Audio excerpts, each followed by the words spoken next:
Bonjour à tout le monde. Donc, je suis Céline Edgar, je vais animer cette table ronde. Voici venu le temps des monstres gentils. Donc, vous aurez reconnu Casimir. C'était un peu une blague dans le titre de la conférence, mais l'objectif, et les autrices ici présentes vont pouvoir nous en parler, c'est d'interroger dans tout ce week-end sur les monstres, une des façons de traiter le monstrueux qui est de montrer des monstres qui en fait ne sont pas nécessairement dangereux ou cruels ou qui représenteraient quelque chose de mortel pour l'être humain, mais plutôt des monstres dont on va saisir au fur et à mesure que ils sont ou gentils, ou en tout cas non dangereux, ou bienveillants. Voilà, donc c'est pas seulement la gentillesse. Et j'ai réuni pour l'occasion 3 autrices pour qu'on puisse parler de la littérature pour adultes et aussi de la littérature jeunesse. Parce que très souvent, on associe ce monstre gentil à la littérature jeunesse. Et en effet, en jeunesse, on utilise beaucoup cette figure des monstres pour poser un certain nombre de questions. Donc on va explorer ça.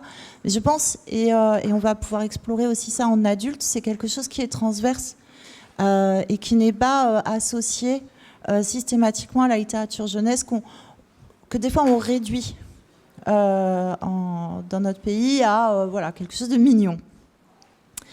Et donc, j'ai à côté de moi Carina Rosenfeld. Donc, Carina Rosenfeld qui a écrit beaucoup d'ouvrages pour la jeunesse. Voilà, alors ici par exemple on a Monstre Hôtel, donc forcément c'est dans le thème, ou la chaussette de Proust, hein, donc elle peut écrire pour vraiment les enfants, pour les préados, pour les ados. Et elle écrit aussi un petit peu en adulte. Donc elle est typiquement ce type d'autrice qui est capable de s'adresser à différents publics, hein, et qui va dans sa création explorer des thèmes pour ce qu'ils représentent et pas pour créer des stéréotypes. Maëlys Duval.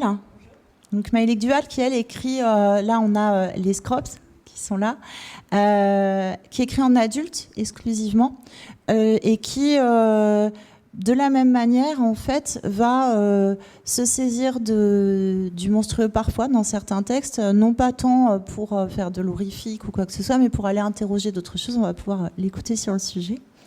Et Célia Flo, donc là avec Porcelame, donc qui est chez Bayard, qui écrit aussi voilà, en jeunesse, mais plutôt pour les grands ados et en adulte aussi. Et qui dans Porcelame explore le bestiaire asiatique, qui est une des représentations justement, parce que dans les autres cultures, le monstrueux n'est pas du tout abordé de la même manière. Et donc on va pouvoir explorer un petit peu ça aussi. Voilà. Donc, première question pour chacune de vous.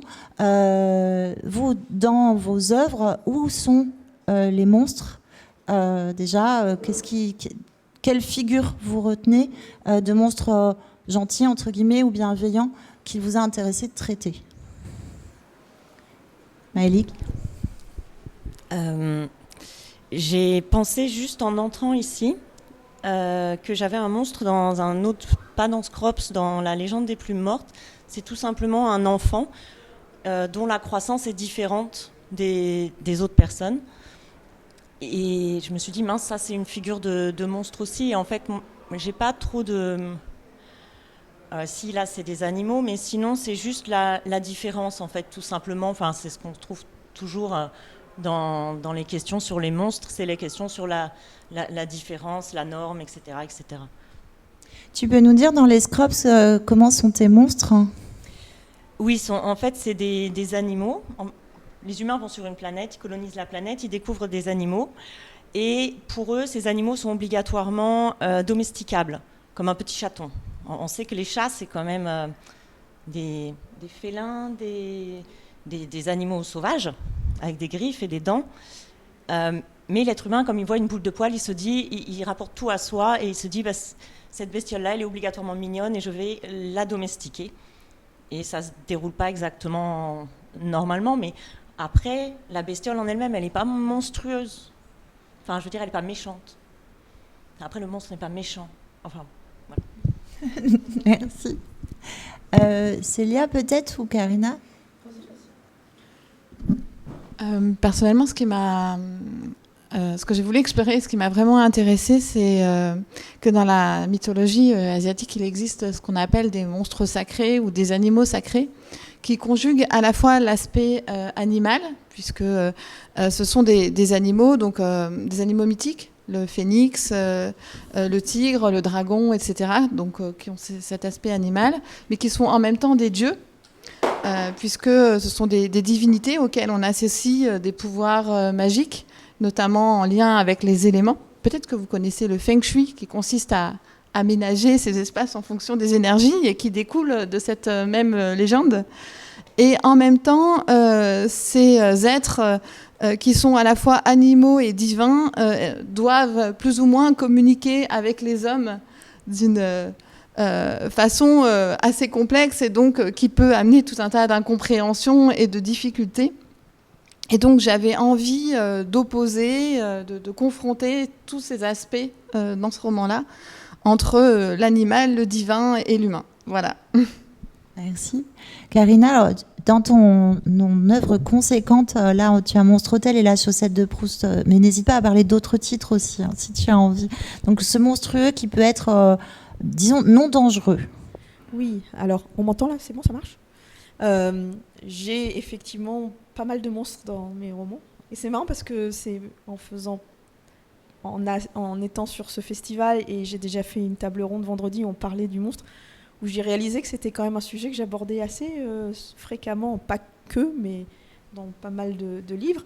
Et c'est vrai que j'ai beaucoup de monstres horribles, méchants, effrayants, dangereux.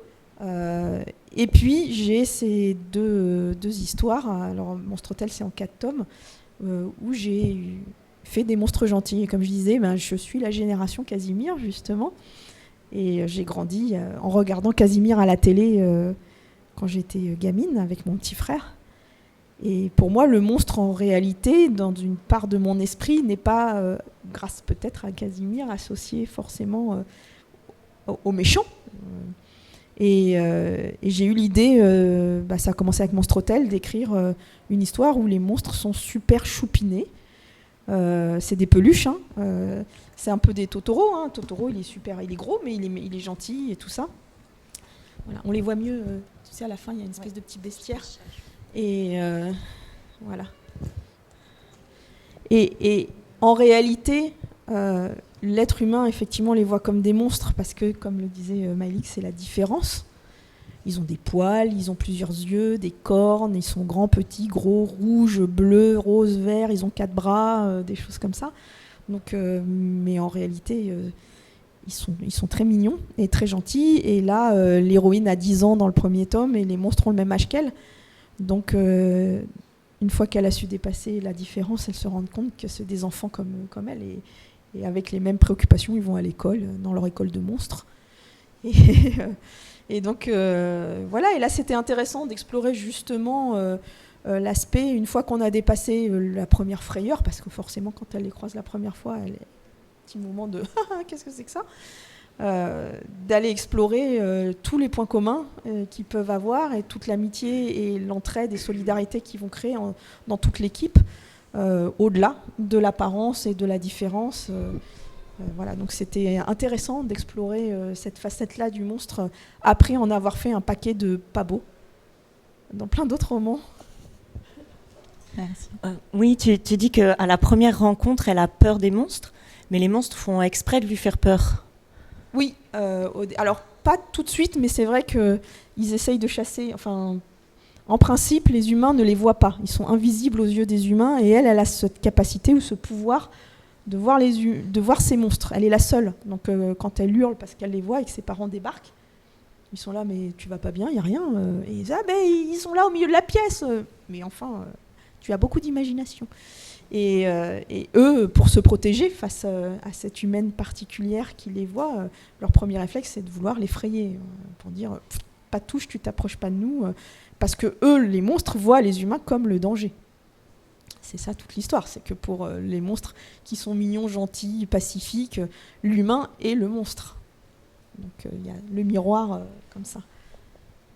Et toi, Malik, dans les Scrops, la rencontre entre l'humain et le monstre, enfin entre guillemets, l'animal en fait différent, l'autre espèce, à quoi elle te sert dans la narration? Pourquoi avoir mis en scène cette rencontre-là? Qu'est-ce que tu as envie de dire? Que tu aurais pas billard avec des chats, par exemple. Non, parce que c'est la découverte d'une nouvelle espèce. Donc le découvreur de la nouvelle espèce est placé aussi en tant un peu que supernaturaliste ou héros de cette humanité-là.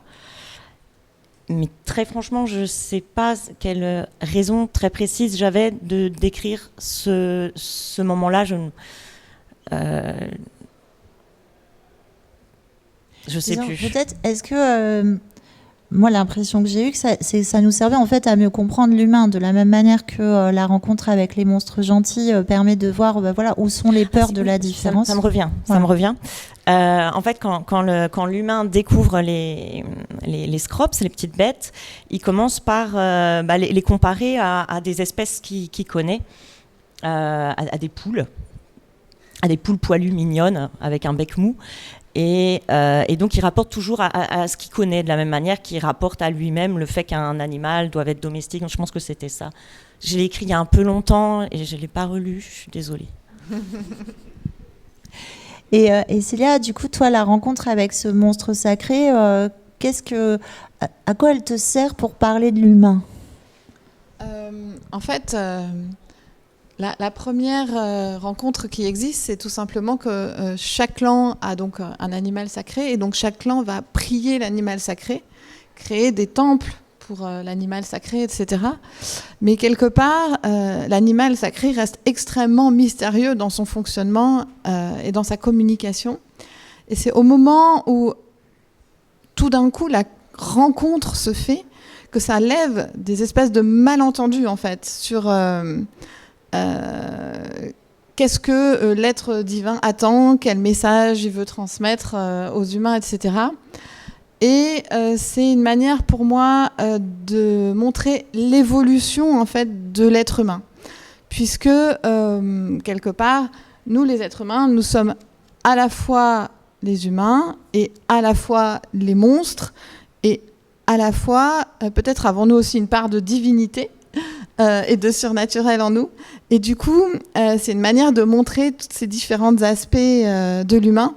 Et je l'ai oublié, l'aspect animal, bien sûr, qu'on peut également avoir. Et donc, j'avais envie d'explorer toutes ces facettes par cette rencontre-là. Et du coup, je poursuis sur cette idée-là. Donc, on découvre dans vos livres, dans le rapport au monstre de l'humain, on découvre ce qui est chez l'humain aussi, peut-être...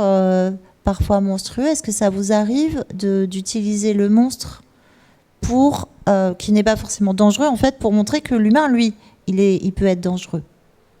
Parce qu'on voit ça souvent en littérature jeunesse. L'enfant va rencontrer un monstre gentil et il va s'apercevoir que le vrai méchant, c'est l'humain, un adulte. Est-ce que ça, c'est quelque chose qu'on retrouve dans vos ouvrages? Moi, je dirais que dans ce que je fais, le monstre est à la fois défini cause et conséquence de la non-communication. C'est-à-dire, on ne le connaît pas, on le trouve bizarre, on va pas parler, on va pas aller essayer de communiquer avec la chose bizarre, et du coup, en n'essayant pas de communiquer, on décide, en tant que super égocentré, que l'autre va rester un monstre.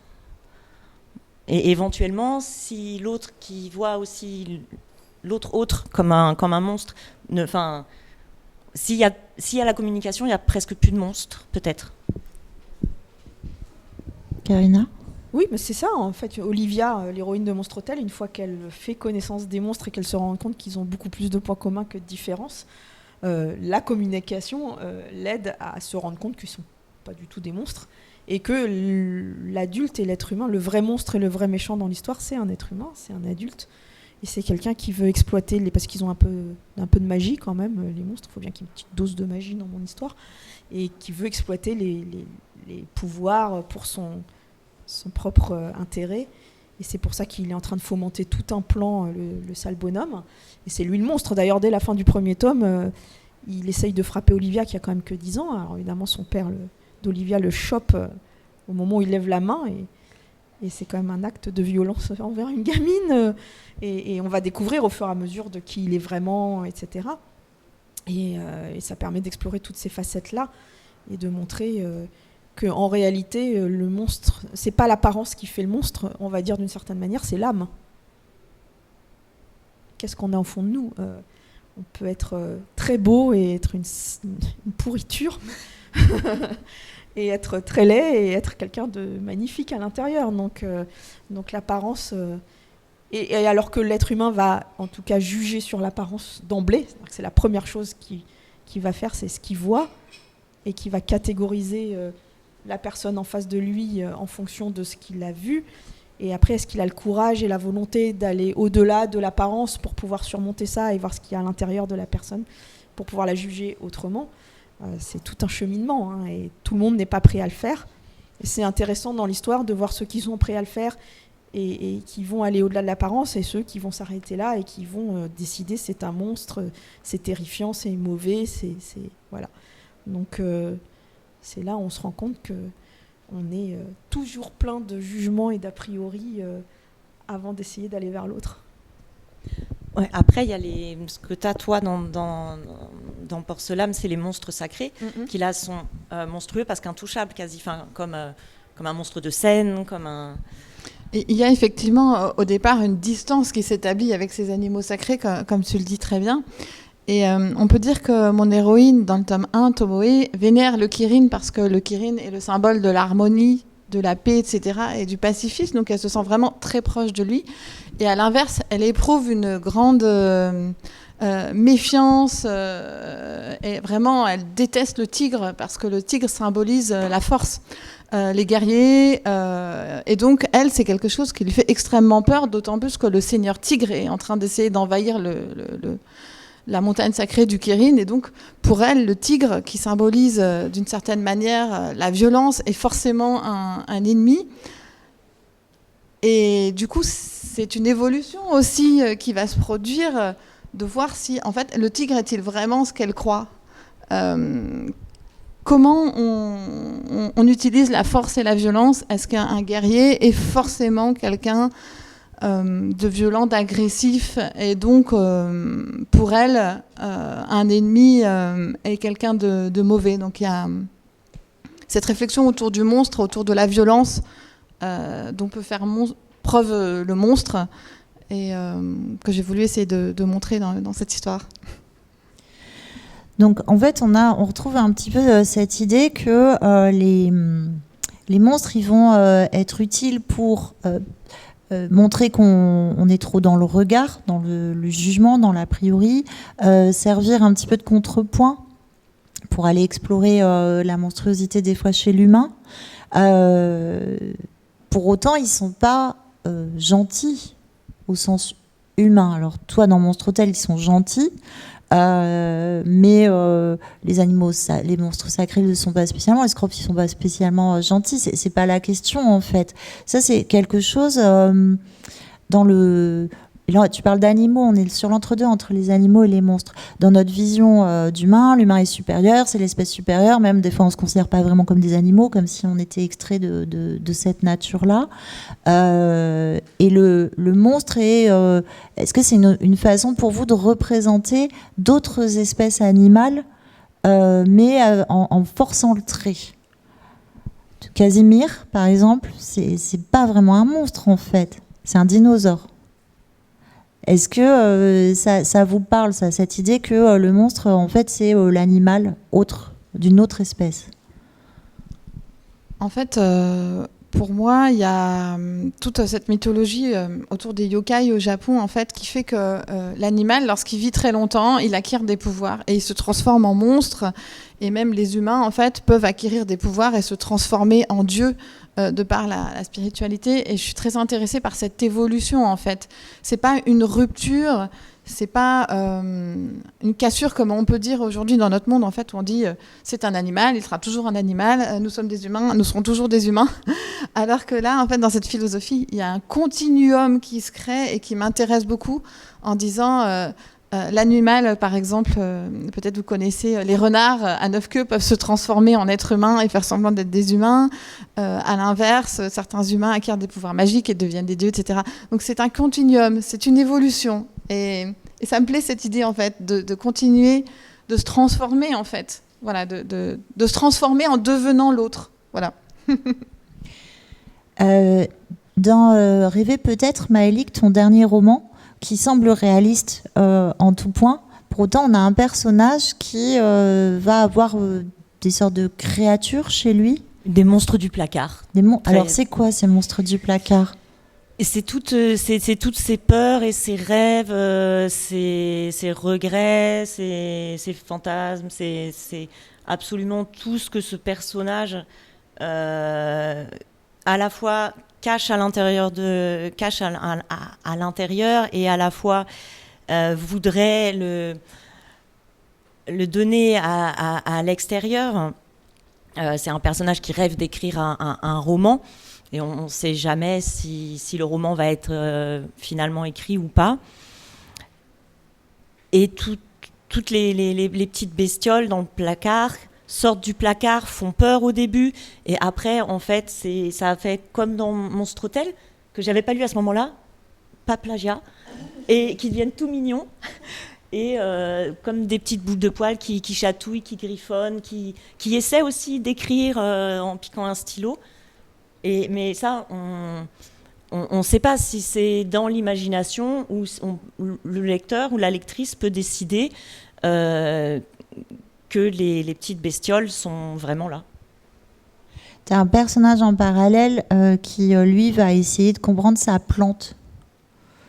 Parce qu'on parlait d'espèces, oui. Mais des fois, on en a discuté ensemble. Parce que Maëlik a participé aussi à l'anthologie du festival. Hein, vous pouvez trouver sa nouvelle. Et on discutait hier du fait qu'elle disait « Ah, j'aurais dû faire un monstre végétal. » Comme dans la petite boutique des horreurs. Voilà. Et ce qui est intéressant d'en rêver peut-être, c'est que tu as un personnage donc, qui va apprivoiser un peu ces créatures, ces monstres du placard, et en même temps, tu en as un autre qui, lui, essaye de se débrouiller avec sa plante. Mais pas dans un rapport comme si voilà, c'est pas juste une plante. En fait, la plante, c'est un peu son ami imaginaire en même temps. Donc, est-ce que c'est un monstre, du coup ? En fait, l'idée m'est venue. Donc chez moi, je faisais germer des graines, voilà, pour faire des plantes, des tomates, des trucs comme ça. Et je prépare ma petite gamelle pour aller au travail. C'était des lentilles. Bon, je fais cuire mes lentilles, je mets dans ma gamelle, je vais au travail et j'ouvre ma boîte le midi pour manger. Et là, je vois toutes les petites lentilles il y en avait plein qui avaient commencé à faire une petite pousse là, comme ça, parce que et ça m'a fait penser aussi aux crabes qu'on doit jeter dans l'eau bouillante. Je me suis dit, mais ces petites lentilles-là, en fait, c'était des graines qui dormaient. J'ai jeté dans l'eau. Et je sais pas elles ont dû faire. Ah, je me réveille, je suis ébouillantée. Et j'ai regardé mon plat de lentilles. J'étais prête à pleurer. Mon collègue comprenait pas ce qui se passait. Je lui disais, j'ai l'impression de manger des bébés morts. Et voilà. Et ça m'a inspirée pour rêver peut-être. Et du coup, toi, tu as dans tes livres, alors ceux-là ou d'autres, ce rapport où en fait le monstre, l'animal, c'est un peu... Pardon, excusez-moi. J'ai éteint ça fait du bruit. C'est un peu... c'est proche, tu choisis d'aller vers le monstrueux pour le côté fantastique, mais en fait... Ouais, toi. Pardon. Mais en fait, voilà, c'est plus des animaux, une autre espèce. Je les vois pas. Alors moi, je les vois pas comme des animaux dans Monstre Hôtel parce qu'ils vivent quand même dans un village avec une structure. Ils vont à la bibliothèque. Ils ont une bibliothèque dans le monde des monstres, hein, avec plein d'histoires de monstres et même de recettes de cuisine de monstres. Je pensais à Proust. À Proust, oui, c'est comme un petit. Alors, Proust, c'est encore autre chose. La chose. Alors Proust, je l'ai imaginé parce que j'essayais de comprendre où passaient les chaussettes qui disparaissaient dans les machines à laver. Je pense que c'est un sujet qui touche à peu près tout le monde, qui est important. Je pense que c'était important que j'enquête sur le sujet. Et donc j'ai imaginé que c'était un monstre qui vivait dans les machines à laver et qui mangeait les chaussettes. Mais il fallait que je trouve une raison pour expliquer pourquoi il en laissait toujours une, puisque c'est ça le principe. Si encore les deux disparaissaient, on se disait bon, ben voilà, mais il n'y en a toujours qu'une qui reste. Et donc j'ai imaginé que Proust, le monstre, alors vous allez comprendre pourquoi il s'appelle Proust, recherche le goût des chaussettes préparées par sa maman. Et donc il ne la trouve pas, et donc quand il goûte une chaussette et qu'elle n'a pas le goût qui lui convient, il laisse l'autre, il ne va pas se forcer à manger les deux quand elle n'a pas le goût idéal. Donc c'est pour ça qu'il n'en reste toujours qu'une. Et là, effectivement, c'est une espèce de petit animal qui vit, une espèce de petit génie, qui vit dans la trappe de la machine à laver et qui se constitue des meubles avec les fibres de tissu, tout ce qui peut sortir comme ça de la machine, et qui va être repéré par le petit garçon qui vit, c'est du première lecture, donc on est vraiment dans le choupinounet à mort, par le petit garçon qui vit dans la maison, qui va repérer que il y a un truc qui marche et qui pense que c'est un hamster au début, et qui va finir par découvrir que c'est une petite créature vivante et qui peut lui parler, et qui joue au foot et qui va lui concocter la chaussette la plus puante et dégueulasse possible pour que Proust retrouve le goût parfait de la chaussette de son enfance. Donc voilà, donc c'était très rigolo à écrire. Et là, effectivement, même s'il parle et même s'il a une conscience, il est comme un petit animal mignon qui se nourrit de chaussettes. Et là, on est vraiment, dans le rapport comme un petit chaton ou un petit chien qui va nouer une espèce de lien avec ce petit garçon. Voilà. Alors que dans Monstre Hôtel, non, pour moi, ils ont quand même une structure sociale, ils parlent, ils vont à l'école, ils ont une bibliothèque, ils ont une hiérarchie, ils vivent avec leurs parents. Donc là, on est vraiment dans un copier-coller de la société humaine, mais à travers les monstres. C'est un peu comme dans les dessins animés Monstres et compagnie, où ils ont leur propre vie, leurs apparts, leurs restaurants, leurs sorties sociales, leur boulot, ils doivent pointer tous les matins dans leur usine, etc. Donc là, on retrouve le copier-coller de la société humaine dans un monde de monstres, et sans être du tout la même chose que dans Monstres et compagnie, on est dans le même schéma de miroir de société, où là, je les associe pas à des animaux pour le coup, là. Donc on aurait deux types de monstres gentils, déjà là, des animaux en fait, une façon de les représenter monstrueusement, ou d'autres cultures, d'autres collectifs en fait. Pour moi, c'est comme rencontrer un peuple. Voilà, c'est un peuple qui vit en parallèle. Ils sont sur un plan parallèle. C'est pour ça que Olivia est la seule à les voir. Alors que leur village se situe exactement dans le manoir où Olivia vit. Donc chaque chambre, c'est un hôtel qui est en train d'être rénové. Et chaque chambre de l'hôtel correspond à une maison du village. Et c'est une espèce d'autre plan de réalité qu'elle est la seule à percevoir. Et donc c'est comme une société parallèle, comme si on voyageait dans un autre pays où au lieu de rencontrer des êtres humains qui parlent une autre langue ou qui ont une autre couleur de peau, finalement sont poilus et ont d'autres couleurs très bariolées. Mais c'est le même principe. Ce que tu dis, ça me fait penser aux Grecs. Je ne sais pas si vous vous souvenez, pour les Grecs, tout ce qui n'était pas grec était barbare. Et en fait, peut-être que le monstre, c'est un peu le barbare aussi. C'est-à-dire, c'est celui qui ne parle pas la même langue, qui n'a pas la même civilisation. Et du coup, la rencontre avec l'autre, c'est ça, c'est la rencontre avec celui qui apparaît barbare. Et c'est toujours amusant pour moi de penser que, voilà, selon les Chinois, les Européens étaient barbares, et les Européens en même temps appelaient la civilisation chinoise. Sans même aller assez loin, vendredi, on parlait de ça, et je racontais que j'avais vu un petit documentaire sur YouTube où le youtubeur avait repris des coupures de presse qui dataient du début du XXe siècle et qui se plaignaient de l'attitude des barbares qui étaient des Bretons, des Savoyards, des Auvergnats, parce qu'ils ne parlaient pas le même patois, qu'ils avaient d'autres habitudes. Et c'était des vrais articles politiques, sociologiques, etc., où il crée une barrière raciste, faut dire clairement les mots tels qu'ils sont, du racisme envers son voisin de la région d'à côté. Aujourd'hui, ça nous paraît complètement dingue, mais ça fait un siècle déjà où les Savoyards, les Auvergnats, les Bretons qui étaient considérés comme des barbares par le Parisien de base, et c'était illustré par plein d'articles qui donnaient des... Et voilà, donc le monstre... Le barbare, c'était le breton. qui arrivait avec ses crêpes et son chapeau, et son chapeau rond. Et il disait voilà, qu'il dansait bizarrement les tenues, le langage, etc. Et il essayait de monter les gens contre eux, les uns contre les autres. Mais voilà, et encore une fois, on parle entre la communication, la différence, ça crée tout de suite une barrière. Et là, le monstre peut être son voisin breton, savoyard ou auvergnat. Et j'ai halluciné quand j'ai regardé ce truc. Donc même pas besoin d'aller aussi loin que les barbares lointains, au-delà des frontières. Il y a un siècle, c'était encore plus restreint que ça.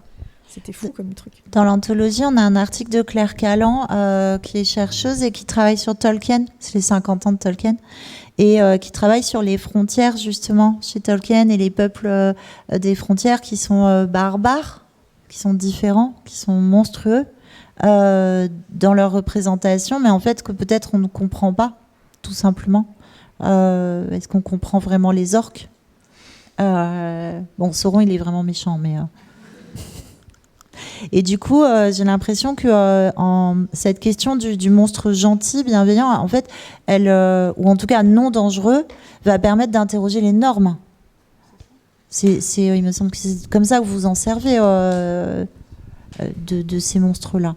Oui, de tous les monstres, de toutes les différences, et même le monstre en soi, si on regarde dans soi ou dans la glace, parce qu'on veut regarder ou percevoir de soi, on peut le juger, bien ou mal, ça va être en fonction d'une norme à laquelle on adhère, et il peut y avoir des bouts de nous qui nous semblent monstrueux, que ce soit physique ou dans ta zut, nouvelle, j'ai écrasé la fourmi. Dans ta nouvelle, dans l'anthologie, c'est ce que tu traites. La nouvelle dans l'anthologie, c'est différent parce qu'elle traite du fait que on va tous devenir les monstres de notre propre société parce que la société trouve que les vieux sont monstrueux. C'est ça ce que je raconte. Mais il y a cette métamorphose, en fait, ce personnage. Oui, parce comme dans sa tête, elle sait que la personne très très âgée est un monstre, elle se voit devenir comme ça, elle se voit devenir un monstre, et ça, c'est très compliqué à vivre. Surtout qu'elle est pas dangereuse, ni méchante, ni... c'est pas le monstrueux qui fait peur, là. Non, toutes les personnes âgées ne deviennent pas des serial killers. C'est pas... Voilà, ils sont juste... la société trouve que c'est nul. Et même on le... par exemple, en tant que femme, truc facile, les cheveux. Ça change, il y a des modes, il y a différentes modes. Et à certains moments, certaines époques, il faut avoir les cheveux comme ci ou comme ça. Et si on ne les a pas de cette manière que la société dit que c'est bien, on ne se sent pas très à l'aise. Ou alors on fait la révolution. Je ne sais pas, mais il y a un truc. Ça te parle toi aussi, Célia? C'est mon dada, moi. C'est quelque chose que j'explore dans tous mes romans. C'est la place de l'individu dans une société très normée, avec des codes très spécifiques. Et du coup, mes héros ont beaucoup de mal à trouver leur place, justement, dans ces sociétés et interrogent leur place par rapport aux règles, justement. C'est vrai que, par exemple... dans le tome 2 de Porcelam, j'ai une jeune femme qui est tout d'un coup propulsée chef du clan Phénix, alors que ce n'était pas du tout prévu. Et du coup, elle s'interroge sur qu'est-ce que c'est censé être un chef, quelle est l'attitude qu'elle est censée avoir, est-ce qu'elle est vraiment légitime ou pas. Certains lui disent que oui, d'autres lui disent que non. Et du coup, on a toute la norme de qu'est-ce qu'on s'imagine autour du chef, du gouvernement, de la responsabilité, quelle est l'attitude, parce que c'est pas quelqu'un qui a une autorité naturelle. C'est pas quelqu'un qui a été éduqué pour diriger. Et donc, ce qu'on lui renvoie souvent, c'est que toi qui es pleine de timidité, d'hésitation, toi qui es pleine de doutes, toi qui es frivole, puisque tu es une jeune femme très jolie qui aime prendre soin de son apparence, toi, tu ne peux pas être chef, tu ne peux pas diriger, ce n'est pas possible. Tu ne rentres pas dans la case de ce qu'on appelle un chef. Et je pense que c'est très intéressant, justement, en tout cas pour moi, de remettre en question qu'est-ce que c'est qu'un chef, en fait. Est-ce que c'est vraiment ça qu'on attend d'un chef ? Quelqu'un de très autoritaire, quelqu'un qui décide, quelqu'un qui est sûr de ce qu'il faut faire absolument tout le temps. Voilà, je vous pose la question. Et toi, Karina, c'est quelque chose aussi que tu as de personnages. On a exhumé chez toi ce goût de la métamorphose vendredi dans une première table ronde. Est-ce que tu as des personnages justement qui eux-mêmes, par la métamorphose, ou vont interroger le monstrueux en eux et en fait, parce qu'ils bougent les normes, parce qu'ils sont pas pareils eux-mêmes en fait. Oui, moi j'ai beaucoup abordé le thème de la métamorphose et pareil, pas forcément de façon consciente en me disant il faut absolument que je parle de ça, mais c'est quelque chose qui se trouve dans pas mal de mes romans et à chaque fois les gens, voilà, j'ai un personnage dans La Quête des Livres Mondes qui va avoir des ailes qui poussent dans son dos, il a 16 ans et comme tout ado il veut pas se sortir de la norme, il veut être comme tous les ados et il a ses ailes qui poussent dans son dos et il se voit comme un monstre au final parce qu'il se dit je suis pas comme les autres. Il veut les cacher, il a peur de la réaction des gens, qu'on l'amène dans un laboratoire, qu'on le dissèque et des choses comme ça. Et donc à ses yeux, il devient, alors brièvement parce qu'après il va surmonter ça et il va trouver son but par rapport à cette différence et ça va l'entraîner dans une sacrée aventure. Mais au départ, il se voit effectivement comme ça et alors dans Zalim, encore une fois, c'est différent parce que là, c'est le personnage a un démon qui prend possession de son corps et le personnage qui a le démon ne le sait pas, n'en a pas conscience, donc vit sa vie normalement et puis va dormir et au matin on va apprendre les exactions terrifiantes du démon qu'il a massacré toute une armée ou des choses comme ça et la personne quand elle se réveille n'a aucun souvenir et n'a pas conscience de s'être transformée en démon.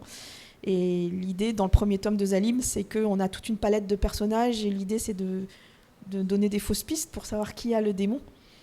Et on l'apprend à la fin du premier tome. Alors il y a des lecteurs qui l'ont vite vu et d'autres pas du tout, qui se sont laissés balader. Donc chacun, en fonction de sa sensibilité, va le découvrir plus ou moins tôt dans le roman. Et dans le deuxième tome, le personnage qui a le démon arrive à communiquer avec lui. On est toujours dans l'idée de la communication. Et là, l'idée, c'est la métaphore de dompter son démon intérieur, d'être... et la métaphore, c'est on a tous du monstrueux en nous, de la noirceur, des idées, des choses qu'on va retenir, qu'on va cacher, dont on peut avoir honte ou qu'on peut assumer, mais sans le dire forcément aux autres, qui sont dans nos tréfonds sombres. Et quel choix on fait de le dompter ou de le laisser s'exprimer. Donc c'est là où on va avoir des gens qui vont commettre des choses affreuses parce qu'ils vont laisser, on va dire, s'exprimer leur démon intérieur, et puis ceux qui vont le retenir en disant non, je choisis de le garder en moi, de le garder secret, de le dompter, de le mettre derrière une porte et de pas commettre tous ces actes que cette noirceur pourrait me dicter. Et donc à partir du moment où le personnage arrive à communiquer avec le démon, qui s'appelle Zalim, qui veut dire noirceur intérieure en turc, c'est pour ça que je l'ai appelé comme ça, j'ai fait des recherches sur internet pour trouver un nom et tout ça, qui va réussir à communiquer avec lui et en faire une arme terrible, puisqu'il y a une guerre, donc l'idée c'est quand même de s'en servir, pas pour que des jolies choses, mais de mettre à son avantage la menace qu'il représente en espérant atteindre la paix. Par la menace et de dire on arrête là la guerre parce que voilà, donc c'est toute une il y a presque un sentiment amoureux qui se crée entre le démon et le personnage parce que du coup le démon qui n'a jamais réussi à communiquer avec personne se sent aimé, se sent vu, se sent compris et ça devient moi j'ai adoré créer cette relation entre les deux personnages dans leur communication intérieure. Donc le démon en vient à protéger physiquement la personne qui l'héberge et tout ça. Et là, c'est vraiment intéressant parce que je ne sais plus pourquoi je raconte ça. Mais voilà, mais j'ai vraiment aimé travailler sur cette représentation. Sur la monstruosité intérieure. Voilà, c'est ça. Et on est là dans du monstre méchant au départ, qui reste quand même avec sa part de cruauté, parce qu'il ne devient pas un chaton tout mignon qui ronronne, etc., mais qui va accepter d'utiliser sa violence et sa force pour aider la personne qu'il aime, parce qu'il arrive à communiquer avec cette personne. Donc c'est quelque chose qui est... où on montre que la noirceur peut trouver un peu de lumière aussi parfois, et qu'elle n'est pas obligée de rester noire complètement à 100%, et qu'on arrive dans les histoires de yin et yang, et que finalement, quand on arrive à trouver un équilibre, on a cette noirceur qui est là, mais qui peut être enrobée de cette lumière et de ces qualités qui vont transformer la personne. Donc c'était assez intéressant à exploiter comme histoire. C'est marrant parce que ça me fait un peu penser à un personnage qui s'appelle la Veuve Noire dans Porcelam. Et donc c'est une criminelle qui tue les hommes violents en fait.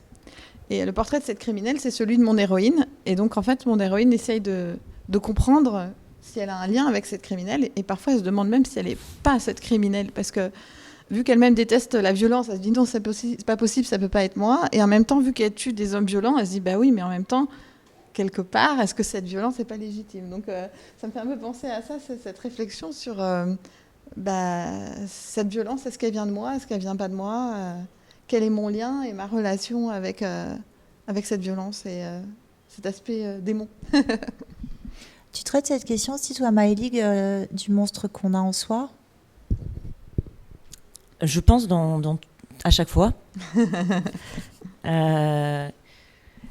À chaque fois, pas uniquement le monstre, la bizarrerie, l'étrangeté, toujours par rapport à ce qu'un personnage souhaite pour soi-même, en fonction de la société dans laquelle le personnage se trouve, ou de la personne qu'on aimerait être, de la société qu'on préférerait. Donc, il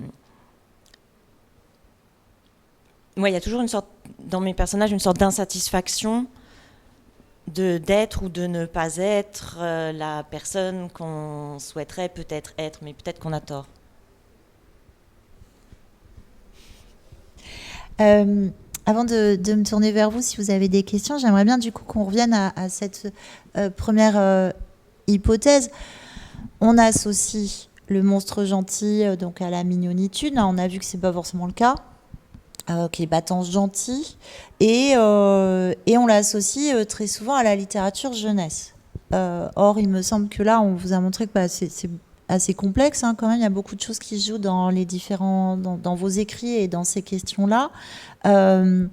Pourquoi on fait ça? Pourquoi est-ce que, en général, voilà, les monstres gentils, c'est pour les petits, alors qu'en fait, en adulte, on en trouve aussi, et que vous, votre façon de l'aborder n'est pas simple, puéril. À quel moment, en fait, on va associer les monstres gentils à la littérature jeunesse? Et est-ce que c'est un stéréotype faux, juste pour vous? Je pense qu'on peut faire des monstres horribles et méchants en jeunesse aussi. Après, il faut que ça reste quand même dans un cadre... Hier, il y a une jeune lectrice qui a acheté Monstre Hôtel, et sa maman, la première question qu'elle me pose, c'est « Est-ce que ça fait peur ?» Et je lui dis « Ah non, pas du tout. » Parce que c'est vrai, ça fait pas peur, c'est très très sympa, etc. Et je pense que